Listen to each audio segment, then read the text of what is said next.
ஒரு ஊருக்கு பல வழி. அந்த வழியாக அந்த ஊரை சென்று அடைவது போல, இறைவனை அடைவதற்கான பல விதமான வழிமுறைகளிலே இன்றைய தினம் சித்தர்களுடைய வழிமுறைகளை, சித்தர்களை பற்றிய சில சிந்தனைகளை, அவர்களுடைய சாதுரியங்களை, அந்த சாதுரியங்களை தான் ஜாலம்னு சொல்றோம். சித்த ஜாலம் அப்படின்னு சொல்றோம். இவைகளையெல்லாம் இன்றைக்கு இந்த அவையிலே சிந்திக்க இருக்கிறது. ஒரு வைணவனாக பிறந்து வைணவத்தினுடைய வழியிலே செல்லுகின்ற ஒரு பிரத்யேகம் எனக்கு உண்டு. என்னுடைய வழி வைணவ வழி. அதுல எனக்கு எந்த விதமான சலன சஞ்சலங்களும் கிடையாது. என் முன்னோர்கள் சென்ற வழி.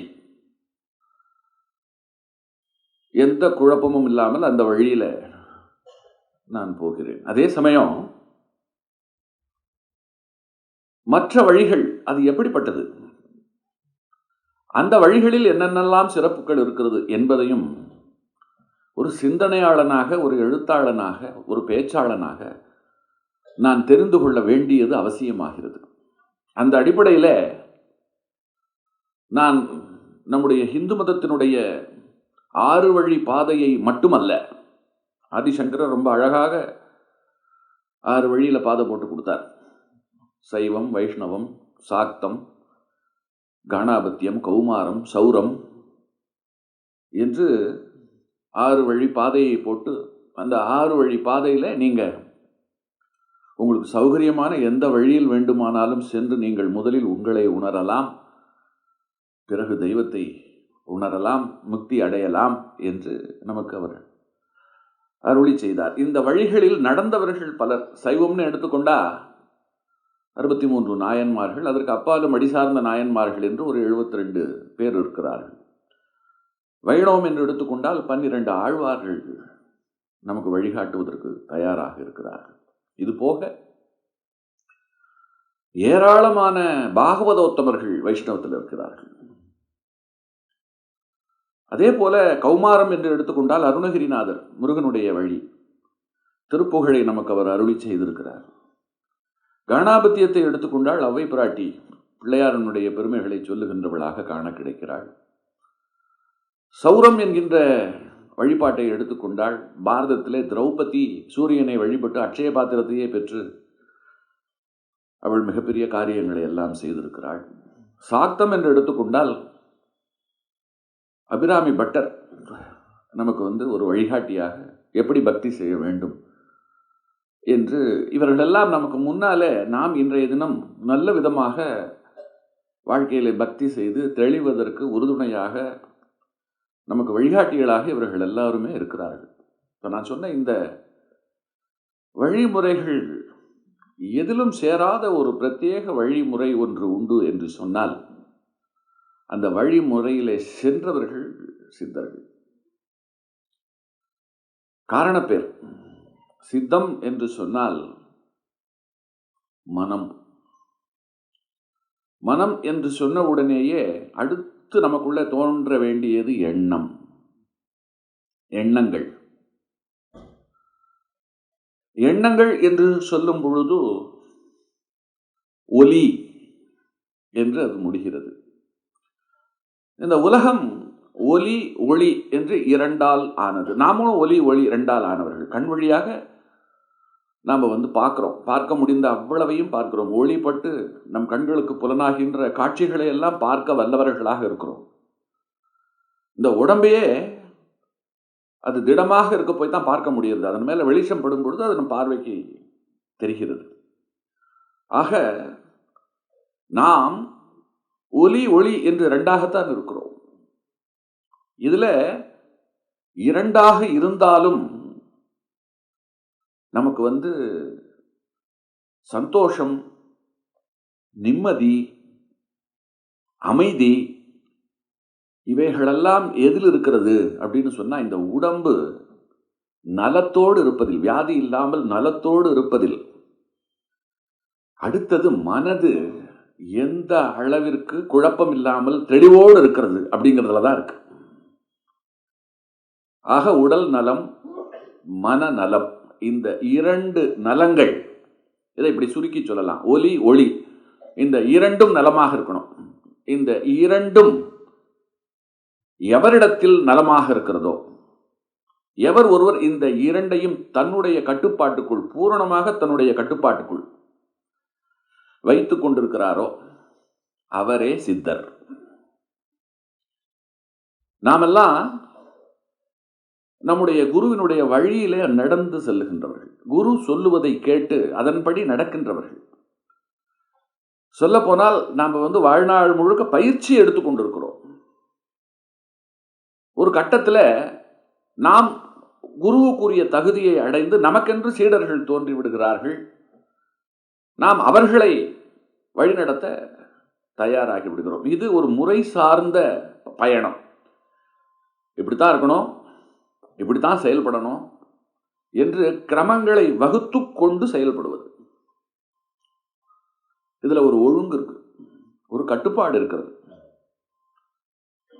நீங்கள் சித்தர்களிடம் வந்தால் இப்படியெல்லாம் எதுவுமே இருக்காது. நீங்கள் எதையும் அவர்களிடம் பார்க்க தேவையே இல்லை. அவர்கள் எதற்கும் கட்டுப்படாதவர்கள். இதையெல்லாம் அவர்கள் புறம் தள்ளிவிட்டவர்கள். நான் சொன்ன இந்த 6 வழி பாதை, நான் சொன்ன இந்த அத்தனை விஷயங்களையும் அவர்கள் கேள்வி கேட்டவர்கள். இதிலெல்லாம் போயிட்டாக்கா நாம் யாருன்றது நமக்கு தெரிஞ்சிருமா? நமக்கு புரிஞ்சிருமா? எங்க காட்ட சொல்லு, எங்க எனக்கு புரிய வைக்க சொல்லு என்று மரபு வழி நடக்கின்ற ஆன்மீகவாதிகளோடு சண்டை போட்டவர்கள். நீங்கள் நன்றாக கவனித்தால் உங்களுக்கெல்லாம் ஒரு உண்மை தெரியும். எந்த ஒரு வழிமுறை சார்ந்தவர்களும் சித்தர் பெருமக்களை பெரிதாக கொண்டாடி இருக்க மாட்டார்கள். வெகுஜனம் தான் சித்தர்களை பிடித்துக் கொண்டிருக்கிறது.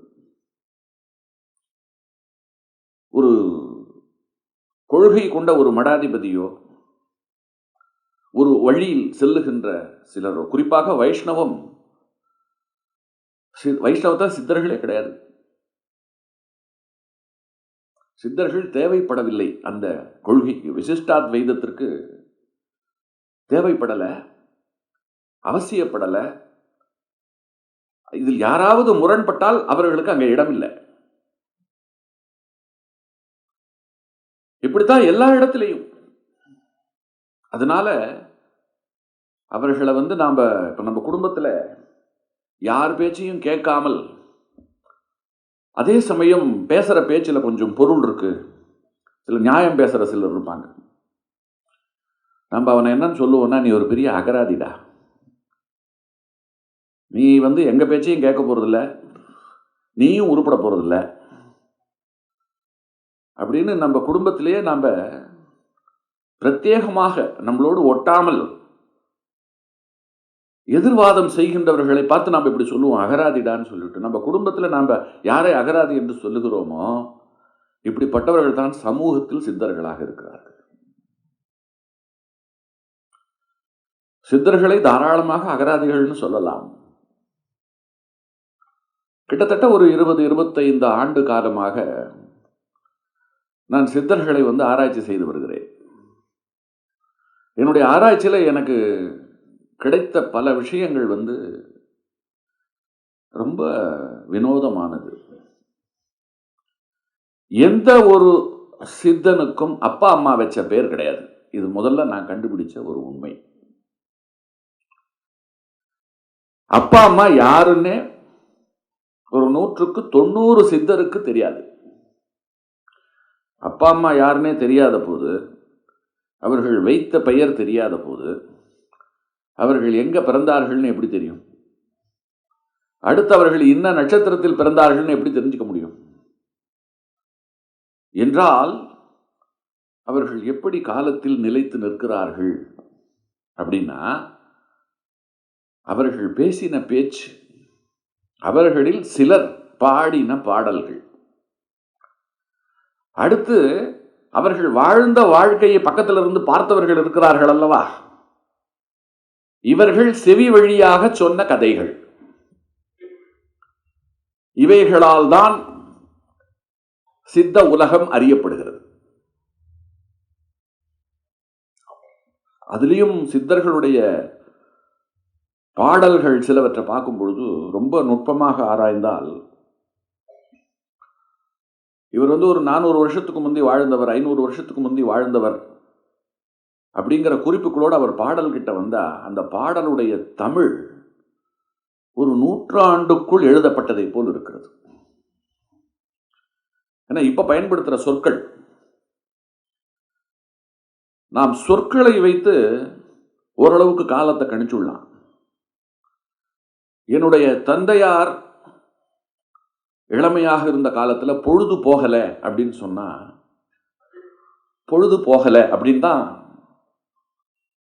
பொழுது போகல என்ற வார்த்தையை மட்டும்தான் அவர்கள் பயன்படுத்தினார்கள். கொஞ்சம் ஒரு 40-50 கடந்த நிலை வந்த பிறகு போர் அடிக்கிறது அப்படிங்கிற ஒரு பதத்தை பிரயோகப்படுத்த தொடங்கினார்கள். ஒரு 70களுக்கு பிறகு பயங்கரமா அறுக்கிறது அப்படின்னு ஆரம்பித்தார்கள். 2000க்கு பிறகு மொக்க போடுறது அப்படின்னு அது மாறி போச்சு. ஒரே விஷயம், ஒரே உணர்வு நிலை ஒவ்வொரு 20-25 ஆண்டுகளுக்கு ஒரு புது வடிவத்தை தானாக எடுத்துக்கொள்கிறது. இதுக்கு பிரகஸ்பதி யாரு, எங்கிருந்து இதை கிளப்பி விட்டான், இதை டியூன் பண்ணி விட்டது யாரு, இது எப்படி செட் ஆச்சு, எப்படி எல்லா இடத்துலையும் பரவித்து, இப்ப யாரும் தப்பித்தவர் இப்ப இருக்கக்கூடிய இளமையில் இருக்கக்கூடிய நபர்கள்ட்ட போய் நீங்க பேசி பாருங்களேன், பயங்கரமா போர் அடிக்கிறதுன்றதெல்லாம் சொல்றது. அப்பெல்லாம் ரம்பம், கன்றாவி இப்படியெல்லாம் சொல்லணும். நீங்கள் இந்த பேசுறதை வச்சு, அந்த பதப்பிரயோகங்களை வைத்து நீங்கள் காலத்தை அனுமானிக்கலாம். கிருஷ்ணசாமி, ரங்கசாமி, ராமசாமி, சிவசாமி அப்படின்னா யோசிக்காம சொல்லிடலாம் 50லேருந்து 60க்குள்ள பிறந்தவரா. அதை வச்சு கிட்டத்தட்ட நீங்க வயசை அனுமானிச்சுடலாம். பெற்றோர்கள் பேரை, தன்னுடைய தாத்தா பேரை, தன்னுடைய தகப்பனுடைய பெயரை பிள்ளைகளுக்கு வைத்து, அல்லது குலதெய்வத்தினுடைய பெயரை வைத்து அழைப்பது அப்படிங்கிற ஒரு மரபு இருந்த காலம். அடுத்தது சுரேஷ், ரமேஷ், சேகர் இவர்களெல்லாம் வர தொடங்கினார்கள். இதெல்லாம் 70-80களில் வர ஆரம்பிச்சது. இப்போ பேரை உருவாக்குறாங்க. அதுவும் பெண்களுக்கு ஜோதிடத்தில் சொல்லியிருக்காங்க, இந்த எழுத்துல தான் பேர்லாம் இருக்கணும் அப்படின்னு சொல்லிட்டதுனால, சமீபத்தில் என்னுடைய நண்பர் ஒருவருடைய பேர் என்ன, பேத்தியினுடைய பேர் என்னன்னு கேட்டேன். நுபுகா அப்படின்னா. நுபுகான்னா என்னன்னு கேட்டேன். நூலை வரணும்னாங்க, நுபுகான்னு வச்சாச்சு. எனக்கு புரியல ஏன் இதெல்லாம் சொல்றேன் அப்படின்னா, நம் வாழ்க்கையோடு மொழி சம்பந்தப்பட்டு கொண்டே வருகிறது. நல்ல புத்திசாலிகள், நல்ல ஆய்வு மனப்பான்மை கொண்டவர்கள் இந்த மொழியை வைத்துக்கொண்டே காலத்தை எல்லாம் கணித்து விடலாம். அந்த அடிப்படையில் சித்தர்கள் கிட்ட போனால், சித்தர்களுடைய பல பாடல்கள் நிறைய இடைச்செருகல்கள், யார் யாரோ எழுதி உள்ள சொருகிட்டான். அவன் பேரை போட்டு நம்ம அதில் வச்சிருந்தோம்னா அது யாருக்கு போறதில்லை. இன்னும் சொல்ல போனால் அவர்களுக்கே நம்பிக்கை இல்லாமல் இருந்திருக்கணும் இந்த கருத்தை சொல்றதுக்கு. உள்ள சொருகி வச்சிருவோம். அச்சுக்கலை மிகப்பெரிய ஒரு உயரத்திற்கு வந்ததற்கு பிறகு இந்த விஷயம் அடங்கியது. அதற்கு முன்பு ஏடுகளில் எழுதுறது தான் அப்படின்னு இருக்கும் பொழுது, நான் ஒரு பனைமரத்தில் ஏறி 10 ஏட்டை வெட்டி ஒரு ஆணியில் 4 கோடு போட்டு இதை ஒருத்தர் எழுதினதுன்னு சொல்லி கொண்டு போய் நான் சேர்க்கலாம், இடைச்செருகல்கள் செய்யலாம். இன்னைக்கு இருக்கா மாதிரி சில பரிசோதனைகள் செய்கின்ற முறை அப்போ கிடையாது. இன்னைக்கு நிறைய விஷயங்கள் எந்த காலத்தை சார்ந்தது, எப்படி அப்படிங்கிறது எல்லாம் தெரியறதுக்கு நிறைய சோதனை சாலையில் பல வழிமுறைகளை கண்டறிந்து விட்டார்கள். மகா பெரியவரை ஒருத்தர் பார்க்கிறார். அவர் தொல்பொருள் ஆய்வாளர். அவர்கிட்ட பெரியவர் எனக்கு நீ ஒரு உதவி செய்வியான்னு கேட்கிறார். என்ன அப்படின்னு உடனே, ஆதிசங்கரர் அவதாரம் செய்த காலடிக்கு போ, அங்க ஒரு ஆறு ஓடுகிறது. அந்த ஆறு ஆதிசங்கரருடைய வீட்டு பக்கம் வளைந்து ஓடுகிறது. அதாவது ஆதிசங்கரருடைய தாயார் ஆரியாம்பாள் தினந்தோறும் குளித்து விட்டுத்தான் எல்லா காரியங்களையும் செய்வாள். குளிப்பதற்காக வீட்டிலே இருந்து ஆறு இருக்கக்கூடிய தூரம் நடந்து வந்துட்டு போவார். வயதாகி முதுமை வந்துவிட்ட நிலையில ஆற்றுக்கு குளித்து விட்டு போவது என்பது அந்த அம்மையாருக்கு ரொம்ப கஷ்டமானதாக இருந்தது. ஆனாலும் கஷ்டப்பட்டு கொண்டு தினந்தோறும் ஆற்றுக்கு ஆற்றிலே நீராடி விட்டு போய் தான் தன்னுடைய அன்றாட காரியங்களை எல்லாம் அரியாம்பாள் அவர்கள் செய்தார்கள். இதை பார்த்த ஆறு ஆதிசங்கரர் பொருட்டு ஒரு பெரிய மகானை இந்த சமூகத்திற்கு தந்த தாய், அவளை நாம் துன்புறுத்தலாமான்னு சொல்லி அதுவாக வளைந்து ஆரியாம்பாள் வீட்டு பக்கமாக ஓட தொடங்கியதான். சட்டுன்னு குளிச்சுட்டு போயிடலாம் இல்லையா? இது ஆதிசங்கரரை தொட்டு இருக்கும் ஒரு வரலாறு, மிஸ்ட்ரி, எப்படி வேணா சொல்லலாம். ஆதிசங்கருடைய கால கணக்கை போட்டு பார்க்கும்பொழுது ஒரு 2000-2100க்குள்ள வருது.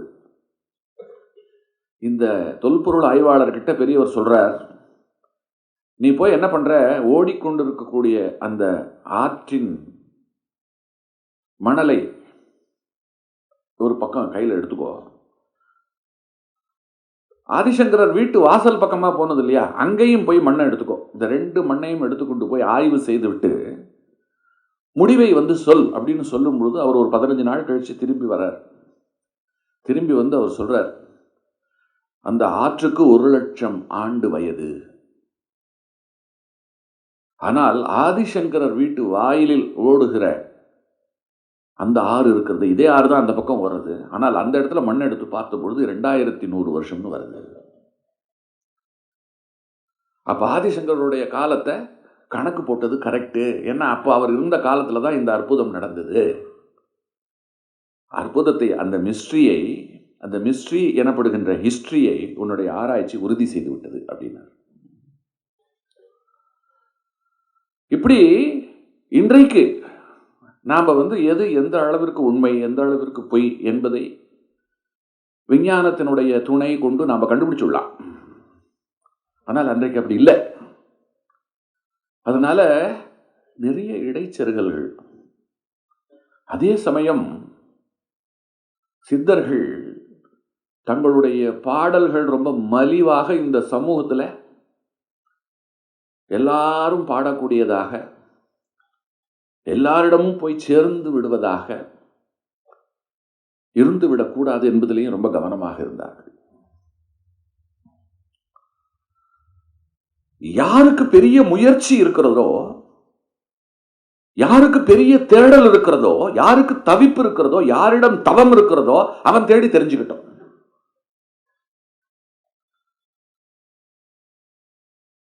ஒவ்வொரு பாடலும், அவர்கள் பாடிவிட்டு போயிருக்கிற ஒவ்வொரு பாடலும் அத்தனை உள்ளர்த்தம், உள்பொதி உடையது. பாடல்களை வைத்துக் கொண்டு பெரிய பெரிய வியாக்கியானங்கள் எல்லாம் செய்யலாம். நட்ட கல்லை சுற்றி 4 புஷ்பம் சாற்றியே கிட்ட நின்று முணுமுணென்று முணுமுணுப்பதேதடா, நட்டக்கல்லும் பேசுமோ நாதன் உள் இருக்கையில், சுட்ட சட்டி சட்டுவம் கரிச்சுவை அறியுமோ. சிவவாக்கியர் பாட்டு. இந்த பாட்டில் என்ன ஒரு சிறப்புன்னு சொன்னா, தமிழுக்கே உண்டான சந்தம், பந்து உருண்டு ஓடுற மாதிரி. ஒரு படியில் பந்தை உருட்டி விட்டீங்கன்னா டப் டப் டப் டப் டப்னு போகும் இல்லையா, ஒரே சீரான சப்தம். அதுபோல சந்தம், மொழியில ரொம்ப ஆற்றல் இருந்தால் தான் சந்தம் வசப்படும். சிலருக்கு வெறும் சந்தம் மட்டும் வசப்படும், கருத்து வசப்படவே வசப்படாது. இப்போ ஒரு பிரகஸ்பதி அப்படி இருக்கார், அவர் சொன்னா கோபம் வந்துடும்.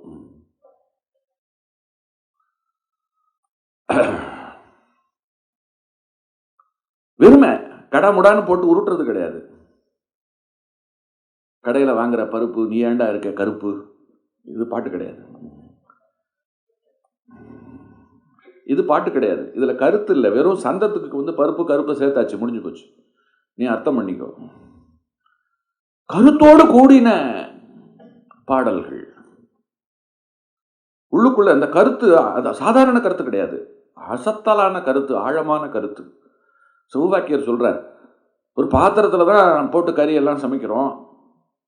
அந்த பாத்திரம் தான் நம்ம கறி சாப்பிட்றதுக்கே காரணம். அது இல்லைன்னா அந்த கறியை நம்ம பண்ணவே முடியாது, சமைக்கவே முடியாது. முழுக்க முழுக்க அதுதான் எல்லாவற்றையும் செய்து கொடுத்தது. அப்படி எடுத்து நாக்கில் போடும் பொழுது ஆஹா அமிர்தமா இருக்கு. நாக்கு சுவையை உணர்ந்து கண்கள் அப்படியே பரவசப்படுறது. இது நமக்கு அதை செய்து கொடுத்த அந்த பாத்திரம் இருக்கு இல்லையா, அதுக்கு இது தெரியுமா? சுட்ட சட்டி சட்டுவம், இந்த கறிச்சுவை இருக்கு இல்லையா, அதுக்கு ஏதாவது தெரியுமா? அப்போ சமைக்கிறதுலையோ பாத்திரத்துக்கிட்டேயோ தீக்கிட்டேயோ அந்த உணவு பதார்த்தத்துக்கிட்டேயோ எதுலையும் ஒன்றும் இல்லை. எல்லாம் எங்க தெரியுமா இருக்கு? உணர்கின்ற ஒரு நாக்கு இருக்குல்ல, அதுகிட்ட இருக்கு. இது இல்லைன்னு வச்சுக்கோ, இது எல்லாம் இருந்தும் பிரயோஜனம் இல்லை. இப்படி ஒரு கருத்தை சொல்லும் பொழுது நமக்கு ஒரு பிரமிப்பு தட்டுறது.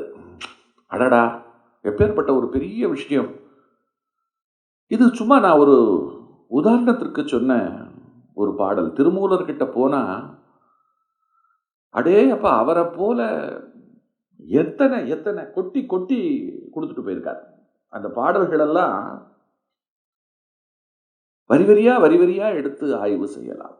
இப்படி அவர்கள் என்ன செய்தார்கள்னாக்கா, எங்களை அத்தனை சுலபத்தில் யாரும் புரிந்து கொண்டு விடக்கூடாது. ரகசியம் ஒரு உயரத்துல பத்திரமா இருக்கணும். இன்னொன்று, விதி இருப்பவர்களுக்கு தான் இதெல்லாம் கிடைக்கும். இதெல்லாம் கிடைச்சு கொடுத்தோன்னு சொன்னா நீ வாழ்க்கையை வென்று விடுவாய், கோள்களை வென்று விடுவாய், துன்பத்தை வென்று விடுவாய். துன்பத்தை வெல்வதற்கும் வாழ்க்கையை வெல்வதற்கும் கோள்களை வெல்வதற்கும் பணம் ஒரு பொருட்டே கிடையாது. பணம் தேவையே கிடையாது. திருச்சி மாவட்டத்தில் சிங்கம் அப்படின்னு சொல்லிட்டு ஒரு சித்தர், அழகிய சிங்கம் அவர் பேர். அழுக்கு வேஷ்டி, அழுக்கு துண்டு,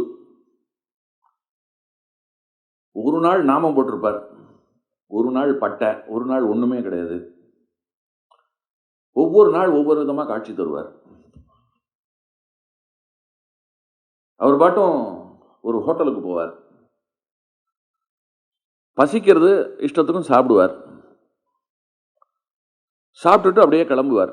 கையில காலனா கிடையாது. கல்லா கிட்ட நின்று அவன் அப்படியே ஒரு பார்வை பார்ப்பார். அவர் என்னமோ இவர் பணத்தை கொடுத்துட்டார், மிச்சம் கொடுக்குறேன்னு சொல்லிட்டு பணத்தை அவர் கொடுப்பார் இவருக்கு. பரவாயில்ல வேண்டாம் நீயே வச்சுக்கோ அப்படின்ட்டு அப்படியே வெளியில வருவார். ரயிலில் பயணம் செய்வார். சுற்றி எல்லாரும் உட்கார்ந்து கொண்டிருப்பார்கள். டிக்கெட் பரிசோதகர் அவர்கிட்ட மட்டும் டிக்கெட்டை கேட்கவே மாட்டார். இதை கவனிச்சுட்டு ஒருத்தர் அவர்கிட்ட கேட்க மாட்டீங்களா அப்படின்னு சொன்ன உடனே தான் இவருக்கு ஆமாம்ல கேட்கணும்ல அப்படின்னு சொல்லிட்டு உடனே ஒரு டிக்கெட் கேட்பார். கேட்ட உடனே இவரும் அப்பதான் தேடுவார். தேடிட்டு இப்படி கீழே பார், கீழே விழுந்திருக்கும் அப்படின்னு குனிஞ்சு பார்த்தா ஒரு டிக்கெட் இருக்கும், எடுத்து போயிடுவார். அவரோடு இருந்த ஒரு அன்பர் அவர் கூடயே இருந்தார். அந்த அன்பர் வீட்டை விட்டு ஓடி போயிட்டார். ஒரே சண்டை, வாழ்க்கை மேல வெறுப்பு. எத்தனை பசங்க இன்னைக்கு வீட்டை விட்டு ஓடி இந்த சென்னையில் சுற்றி கொண்டு இருக்கிறார்கள். சினிமாவில் பெரிய ஆளாக வரணும், டைரக்டராக வரணும், நடிகனாக வரணும், இப்படி ஒரு இலக்கை வைத்து கொண்டு அது கிடைக்கும் வரை கிடைத்த வேலையை பார்த்து கொண்டு பிளாட்ஃபாரத்தில் தூங்கிண்டு, பெட்ரோல் பங்கில் வேலை பார்த்துட்டு, ஹோட்டலில் சர்வராக இருந்துட்டு எத்தனை பேர். அதுபோல ஒருத்தர், அவர் இந்த அழகிய சிங்கம் கிட்ட சிக்கினார். இந்த அழகிய சிங்கம் என் கூட கொஞ்ச நாள் இரு, நீ நினச்சிட்டு இருக்க கடுமையாக உழைச்சி பாடுபட்டு சம்பாதிச்சு முன்னுக்கு வரணும் அப்படின்னு ஒரு புண்ணாக்கும் கிடையாது. எல்லாம் பண்ணிவிட்டு கடைசீட்டில் எதையும் எடுத்துன்னு போக போகிறதில்ல. அந்த உண்மை தெரியும் போது ரொம்ப கொடுமையாக இருக்கும். அந்த உண்மை தெரிந்த நிலையில் பலர் பேச முடியாது, பேச்சு போயிடும். ஒரு சில மணி நேரங்களில் உயிரும் போக போகிறதுன்னு அவர்களுக்கு தெரியும், மற்றவர்களுக்கு தெரியாது. அந்த நிலையில் அவர்களுக்குள்ள ஒரு ஓட்டம் ஓடுமா, எதையெல்லாம் நான் பெருசாக நினச்சிட்டு ஓடினேன், எதையெல்லாம் நான் வாங்கி குவிச்சேன், என்ன பண்ணினேன், இப்போ அடுத்து நான் என்ன ஆவேன்னே தெரியலையே, இப்போ என் மூச்சு நின்று போயிடுதுன்னு சொன்னால் அதுக்கப்புறம் என்னோட அந்த கட்டம் இருக்கு இல்லையா, இப்போ இந்த அரங்கத்தில் கரண்ட் போயிடுதுன்னு சொன்னால் குப்புன்னு கண்ணங்கரையில் இருட்டு வந்து அடையும், அவ்வளோதான் தெரியும். அந்த மாதிரி ஒருவேளை இறப்புக்கு பிறகு குப்புன்னு இருட்டு வந்துருமோ, இல்லை எல்லாரும் சொல்கிற மாதிரி ஆகாசத்தில் ஒரு லோகம் புகை புகையாக இருக்கும், இந்த சினிமாவில் காட்டுற மாதிரி. இப்படி எப்படியெல்லாம் நான் கற்பனை பண்ணிக்கிறது. ஆனால் ஒரு நிதர்சனம் என்ன தெரியுமா, ஏத்தையும் எடுத்துன்னு போக போகிறதில்ல. இந்த பாசம், இந்த பந்தம், இந்த ஆசை, இது எல்லாமே வாழும் பொழுது கொஞ்சம் சுவாரஸ்யமாக இருக்கிறதுக்கு, சாப்பிடும்போது சீக்கிரமாக சாப்பிட்றதுக்காக ஊறுகாய் வச்சுக்கிறோம்ல, அவ்வளோதான், ஊறுகாய் தான் இது. இதை போய் ஒரு மெயின் ஃபுட்டுன்னு நினச்சிண்டு ரொம்ப அழகா ஒரு கதை. ஒரு ஞானி, அந்த ஞானியை ஒரு குடும்பஸ்தன் சந்திக்கிறான். அவர் இதே விஷயத்தை சொல்றார். அவர் சொல்றான், சாமி நீங்கள் வாழ்க்கையில் தோத்து போனவர், நான் என்ன நினைக்கிறேன்னா வேலை செய்யறதுக்கு உங்களுக்கு திராணி இல்லை, துப்பு இல்லை, காவி ரொம்ப சௌரியமாக இருக்குது, தோச்சு கூட போட வேண்டாம், அழுக்காச்சுன்னா யாரும் கேட்க மாட்டாங்க, ஷேவ் பண்ணலைன்னா யாரும் கேட்க போகிறதில்ல, நீங்கள் எத்தனைக்கு எத்தனை அப்படியே கிடக்குறீங்களோ அத்தனைக்கு எத்தனை உங்களுக்கு மதிப்பு. நீங்கள் சாக்கடை கிட்ட கிடந்தீங்கன்னா உங்களை சாக்கடை சித்தன்னு விடுவான், சாக்கை சுத்திண்டு சித்திங்கன்னாக்கா சாக்கு சித்தன்னு விடுவான். எப்படி பார்த்தாலும் இந்த சாமியார் போஸ்ட் இருக்கு இல்லையா, இதை போல ஒரு சௌரியமாக ஒன்று இருக்கிறதா எனக்கு தெரியல. ஆனால் எனக்கு அப்படி இல்லை. என் பெண்டாட்டி பிள்ளைகள், என்னுடைய குடும்பம் என் மேலே எவ்வளோ பாசம் வச்சிருக்கு தெரியுமா, நான் அவங்க மேலே எவ்வளோ பாசம் வச்சிருக்கேன் தெரியுமா. இவர்களெல்லாம் நான் இல்லைன்னா துடிச்சு போயிடுவாங்க, அதே மாதிரி இவர்கள் இல்லாவிட்டால் நானும் துடித்து போய் விடுவேன் அப்படின்னு உடனே அவர் சொன்னாராம், ஒரு தடவை டெஸ்ட் பண்ணி பார்த்துருவோமா, நீ துடிக்கிறியா யார் துடிக்கிறா அப்படிங்கிறத டெஸ்ட் பண்ணி பார்த்துருவோமா அப்படின்னாராம். என்ன பண்ணணும் அப்படின்னு, இந்தா நான் ஒரு மருந்து தரேன், இதை சாப்பிடு, சாப்பிட்ட நிமிஷம் நீ செத்த மாதிரி ஆயிடுவேன், உடம்பு ஜில்லிட்டு போயிடும், கிட்டத்தட்ட போயிட்டேன்னு வச்சுக்கோ, ஆனால் காது நல்லா கேட்கும்பா, போ நீ புனமா கடை, நான் வீட்டுக்கு வரேன், அப்புறம் பார்க்கலாம் நம்ம டிராமாவை. அடுத்து போனார், சாப்பிட்டார், படுத்தார், போயாச்சு. அம்மா பிள்ளை அக்கா தங்க எல்லாரும் சுற்றி ஒப்பாரி. அம்மா சொல்றா, என்ன முந்திண்டு நீ போயிட்டேடா. மனைவி சொல்றா, நீங்க இல்லாம நான் எப்படி இருப்பேன். இப்படி அவங்கவுங்களுக்குன்னு ஒரு டயலாக் இருக்கு இல்லையா, அந்த டயலாக சொல்லி ஆளாளுக்கு அழறா. இவருக்கு ரொம்ப பெருமிதமாக இருக்கு, அப்படியாப்பா என்ன துடிக்கிறாங்க, என் மேலே எவ்வளோ பாசம் எவ்வளோ பந்தம். இப்போ இந்த சாமியார் வீட்டுக்குள்ளே வரார், அவரை ஒரு கட்டிலில் கிடத்திருக்கா. வந்தவர் சரி என்ன போன உயிர் திரும்பவா போகிறது அப்படின்றார். நீங்கள்லாம் பெரிய மகாத்மா, கடவுளோட பேசுகிறவர், நீங்களே இவங்களோட சிஷ்யனாக இவர் இருந்தும் இவரை போக விட்டுட்டீங்களே அப்படிங்கிறார். சரிம்மா நான் அட்லாஸ்ட் ஒரு ட்ரை பண்ணுறேன், ஏதாவது உயிரை மிச்சம் பிடிச்சி ஏதாவது பண்ண வைக்க முடியுமான்னு நான் பார்க்குறேன் அப்படின்னு சொல்லிட்டு அவள் எதுக்கு அப்படி நாடியை பிடிச்சி பார்த்துட்டு சொல்கிறார், ஒரே ஒரு நாடி பாக்கி இருக்கு, நன்றாக தெரிந்து கொள்ளுங்கள், இறந்த பிறகும் நம் உடம்புக்குள்ளே ஒரு வாயு ஓடிக்கொண்டே இருக்கும், அதுதான் உடம்பை வீங்க வைக்கிற வாயு. காற்று முற்றிலுமாக உடம்பை விட்டு எப்பொழுதும் போவதே கிடையாது. அதனால் சாதுரியம் மிக்க உடற்கூறு பற்றி நன்றாக தெரிந்த சித்தர் பெருமக்கள் அந்த ஒரு காற்றை பிடித்து மீதி இருக்கக்கூடிய 9 காற்று தசவாயு உடம்புக்குள்ள இருக்கு. தசவாயுவை இயங்க வைத்து இறந்தவர்களை பிழைக்க வைக்கிறதுங்கிற வித்தையெல்லாம் நிறைய நடந்திருக்கு. அது வேண்டாம், அது ஒரு பெரிய ஏரியா. இங்கே தொட்டு பார்த்துட்டு சொல்கிறார், நல்ல வேளை ஒரு வாயு பாக்கி இருக்கு, ஆனால் எனக்கு இவனோட தலையெழுத்து தெரியும். உற்பத்திக்கு இந்த வீட்டில் ஒரு உயிர் போயாகணும். இவருக்கு பதிலாக யாராவது சாகரேன்னு சொன்னா நான் இவரை எழுப்பிடுறேன். எல்லாரும் அதுவரையிலும் என்ன கண்ணீருங்கிறீங்க, என்ன ஒப்பாரி. ஒரு பெரிய அதிர்ச்சி கலந்த ஒரு மௌனமும். அப்படியே எல்லாரும் ஸ்தம்பிச்சு போய் நிற்கிறா. அப்புறம் முள்ள அம்மா கிட்ட போய், அம்மா நீங்க கொஞ்சம் முந்தி சொன்னீங்களே, எனக்கு முந்தி போயிட்டான்னு. இருக்கிறதுல சீனியர் மோஸ்ட் வாண்டட் நீங்க தான். உங்க பிள்ளைக்காக நீங்க இதை கூட செய்ய மாட்டீங்களா? இல்லை அது என்னன்னா, எனக்கு காசிக்கு போகணும்னு பிரார்த்தனை. அந்த விஸ்வநாதனை சேவிக்காமலே செத்து போயிட்டா என் கட்டை வேகுமோ வேகாதோ. என் பிள்ளையே என்ன சொல்லிட்டு இருக்கான் தெரியுமா, நீ சேவிச்சுட்டு தான் செத்து போவேன்னு சொல்லியிருக்கான் அப்படின்னா. படுத்துட்டு இருக்கிறவர் கேட்டுட்டே இருக்கார். அடுத்து ஒய்ஃபு கிட்ட அவன் என்ன சொன்னா, அந்த பாருங்க, நான் செத்து இவர் இருந்து இன்னொரு கல்யாணம் பண்ணிண்டு அவ எங்கேயோ போயிட்டா. ஏன் பசங்களுக்கு சித்தி ஒருத்தி வந்து எத்தனையோ வித கொடுமை, அதுல சித்தி கொடுமை மாதிரி உண்டா? யமனை விட மோசமானது. அவ சொல்றா, நரகத்துல யமன் வடசட்டியில போட்டு வாட்டுவான் இல்லையா, அதை விட மோசமானது இல்லையா சித்தி கொடுமை. அந்த கொடுமைக்கு என் பிள்ளைகளை நான் ஆளாக்கலாமா அப்படிங்கிறா. இவர் மனசுக்குள்ள நினைச்சுக்கிறார், நான் கல்யாணம் எல்லாம் பண்ணிப்பேன்ற அளவுக்கு உனக்கு ஒரு கற்பனை. ஓ, இவ்வளவு பயமா? இப்படி எல்லாத்தையும் ஒரு ரவுண்டு முடிச்சுட்டு யாரும் ஒத்துக்கலை. அதுக்குள்ள ரைட்டு, அந்த டைம் போயிடுத்து, இனிமேல் இவரை எழுப்பவே முடியாது அப்படின்ன உடனே சரி எடுத்துன்னு போக வேண்டியதான் அப்படின்னும் போது கட்டிலோட சேர்ந்து தூக்குறா. அப்ப கேட்குறா, கட்டில் எதுக்கு? அதோட எதுக்கு தூக்கின்னு போறீங்க அப்படின்னார். இல்லைம்மா, இந்த வீட்டில இருந்து வெளியில கட்டில எடுத்துன்னு போய் அங்கதானே பாடையில கிடத்தி எடுத்துன்னு போனோம், அப்படியே தூக்க முடியாது, போயிட்டு போறது கட்டில் தானே அப்படின்னு உடனே, இல்லை ரொம்ப ஆகி வந்த கட்டில், ரொம்ப வருஷமா இருக்கு, அப்பதான் படுறது, கட்டிலுக்கும் பெறாத உடம்பா போயிட்டேன்னா. அதை விட கொடுமை, அதை எடுத்துக்கொண்டு போகும்பொழுது வாசல் இருக்கு இல்லையா, அது தட்டுறது. இவ்வளவு தூரம் வந்துட்டு கட்டிலோட திரும்ப எடுத்துன்னு போகக்கூடாது, அதனால என்ன பண்ணலாம், வாசல் தட்டுறதே அப்படின்னும் போது, நான் அதுக்கு தான் சொன்னேன் கட்டில வச்சிருங்கோன்னு. உடனே இவர் என்ன சொன்னார், வாசல் நிலைகாலை இடியுங்கள் அப்படின்னார். ஓடி வந்துட்டு, ஐயோ வீட்டு நிலகாலை இடிக்கிறதா என்ன நீங்க, அதெல்லாம் எதையும் இடிக்கப்படாது. இப்ப என்ன வெளியில கொண்டு வரணும் அவ்வளவுதானே, டி ஏந்திரி, நீ காலை பிடி, நான் தலையை பிடிக்கிறேன். பாடி கிட்ட போய் என்ன வேண்டி இருக்குன்னா பாருங்க.